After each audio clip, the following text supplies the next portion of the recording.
Selamat datang kembali di Marvel Universe Indonesia bersama saya Admin Y. Pada event King in Black, Sentry alias Robert Reynolds mati dicabi oleh Null, sang penguasa para simbiot. Kalau kalian ingin tahu lebih banyak tentang King in Black, Sentry atau Null, silahkan tonton video-videonya melalui link di deskripsi. Setelah tewas, Sentry kemudian muncul lagi walaupun bukan sebagai orang yang hidup. Dalam video ini, kami akan menceritakan tentang arwah dan jenazah Sentry. Arwah Sentry diceritakan dalam komik King in Black Return of the Valkyries isu 1-4.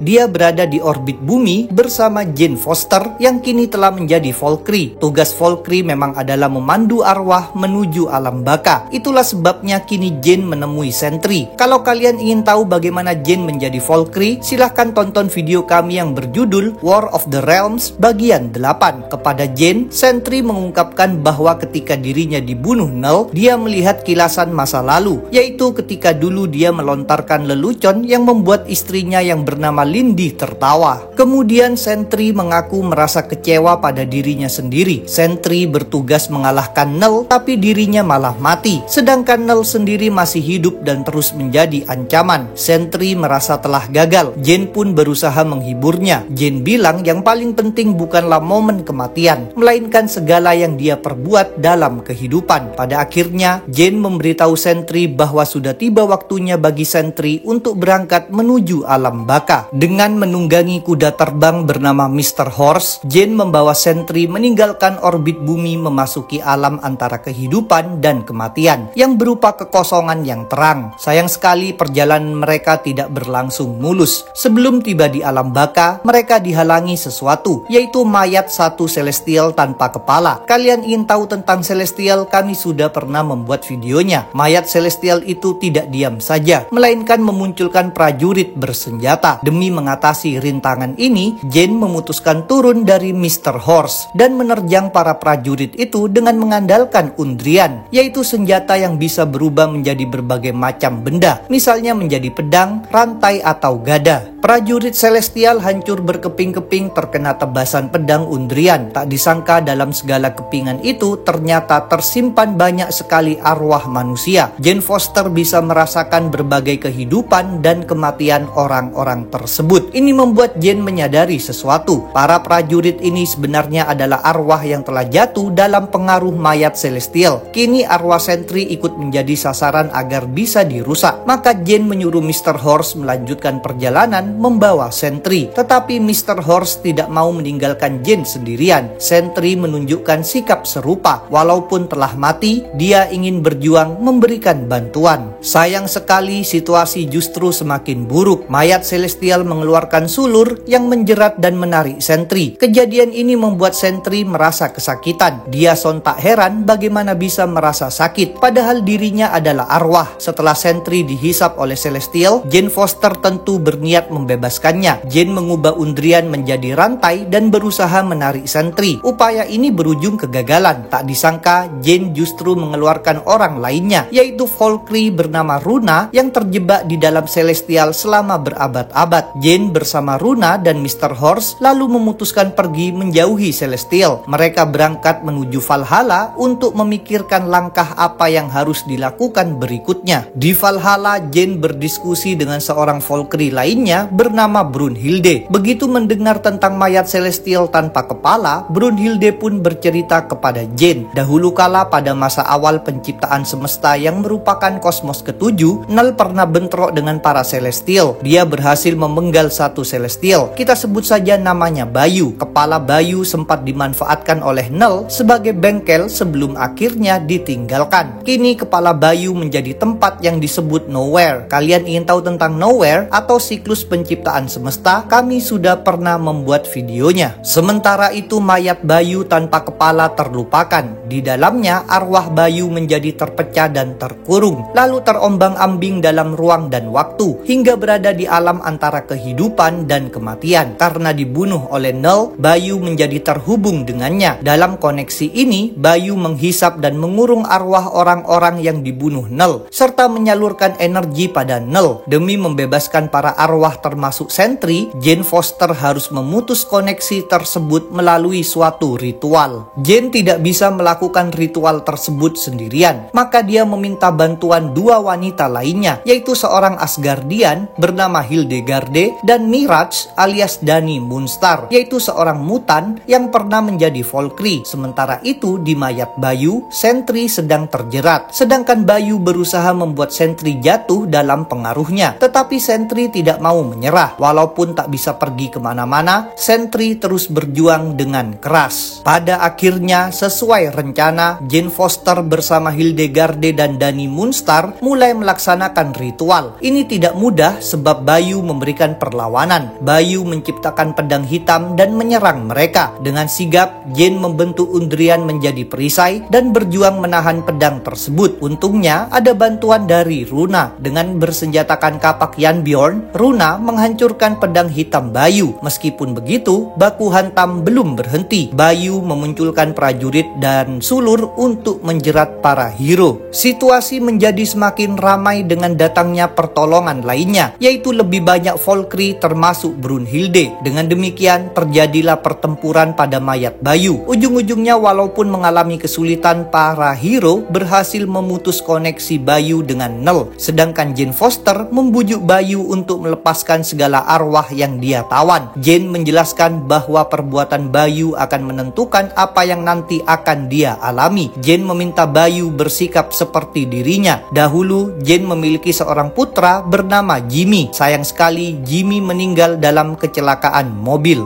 Kini Jane telah mengikhlaskan kematian Jimmy. Jadi Bayu juga harus merelakan para arwah terlepas darinya. Berkat bujukan Jane, Bayu pun bersedia membebaskan segala arwah itu, sehingga pertempuran pun terhenti. Selain itu, Jane bertemu lagi dengan arwah Sentry. Jane meminta maaf karena tadi sempat gagal melindunginya, tetapi Sentry tidak terlalu mempermasalahkannya. Sekarang Sentry mengaku sudah siap melanjutkan perjalanan. Maka Sentry dan Bayu dipandu oleh Valkyrie menuju alam baka. Sementara itu mayat Sentry diceritakan dalam komik King in Black Thunderbolts isu 1-3. Kingpin, sang wali kota New York, mengirimkan tim Thunderbolts untuk mengalahkan Null. Tim ini terdiri atas beberapa villain dan dipimpin oleh Taskmaster alias Tony Masters, yang bisa meniru gerakan hanya dengan melihat saja. Kalian ingin tahu asal-usul Taskmaster? Kami sudah pernah membuat videonya. Para anggota lain Thunderbolts adalah Star alias Ripley Ryan, yang punya fisik perkasa, bisa terbang, dan bisa menembakkan energi. Snakehead yang mampu melakukan teleportasi,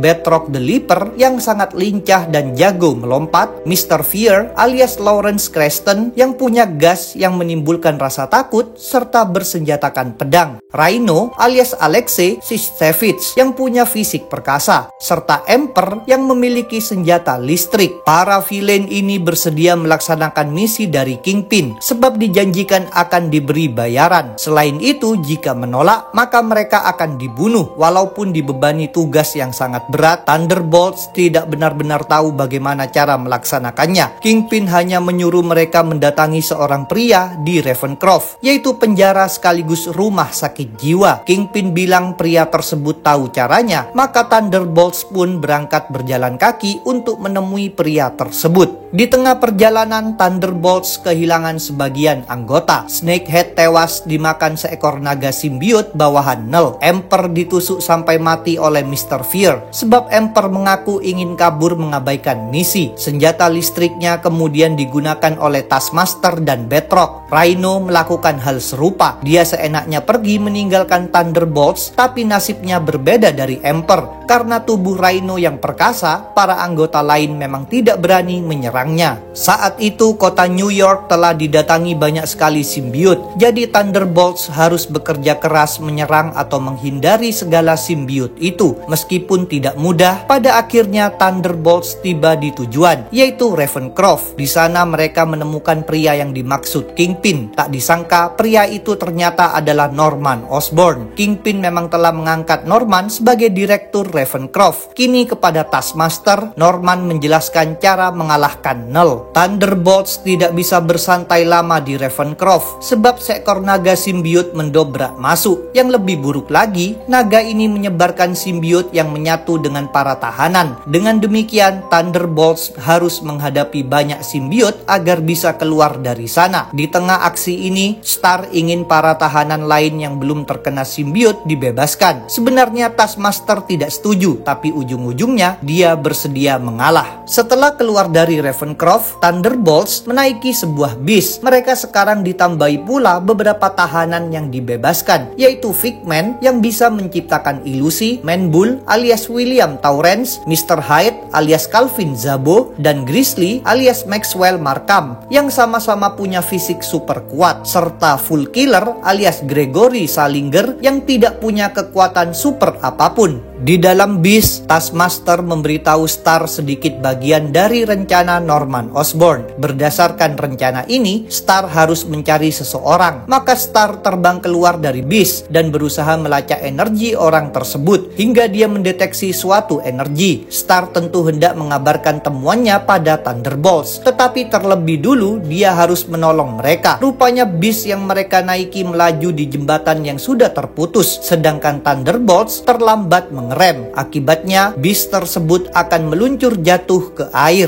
Dengan sigap, Star menahan bis itu di udara dan membawanya ke jembatan. Star juga memberitahu bahwa dia berhasil menemukan orang yang mereka butuhkan. Karena kehebatan Star ini, Batroc mengatakan bahwa Star itu bagaikan Wonder Man alias Simon Williams. Tetapi Star adalah seorang wanita alias woman. Maka Batroc menyebut Star sebagai Wonder Lady. Kalian ingin tahu cerita tentang Wonder Man? Kami sudah pernah membuat videonya. Star kemudian memandu Thunderbolts menuju semak-semak. Ternyata di situ terlihat ada sentry. Awalnya Star menduga rencana dari Norman Osborn adalah mengajak sentry melawan Null. Star memang menyangka sentry masih hidup. Maka Star bersama Mr. Fear menarik sentry dari semak-semak. Alangkah terkejutnya Star, Mr. Fear, dan Batroc ketika melihat apa yang mereka tarik justru adalah bagian bawah tubuh sentry, sedangkan bagian atasnya sudah tidak ada. Taskmaster pun memberitahu mereka bahwa sentry telah mati dicabi oleh Null. Dia juga membeberkan bagian lainnya dari rencana Norman Osborn. Sentry dicari bukan untuk dimintai bantuan, melainkan mayatnya akan dimanfaatkan sebagai bom. Meskipun sudah tidak bernyawa, badan sentry masih mengandung energi yang sangat besar. Dengan ditembaki energi oleh Star, mayat itu akan meledak. Diharapkan ledakan energi tersebut akan bisa mengalahkan Null. Cerita tentang mayat sentry akan kami lanjutkan dalam video bagian kedua sekaligus terakhir. Jadi jangan lupa untuk subscribe, like, komen, dan share. Kalian juga bisa bergabung di grup Facebook, like fanpage, follow Instagram, serta dukung Marvel Universe Indonesia di Saweria. Linknya ada di deskripsi. Sampai jumpa lagi dalam pembahasan tentang topik-topik Marvel lainnya.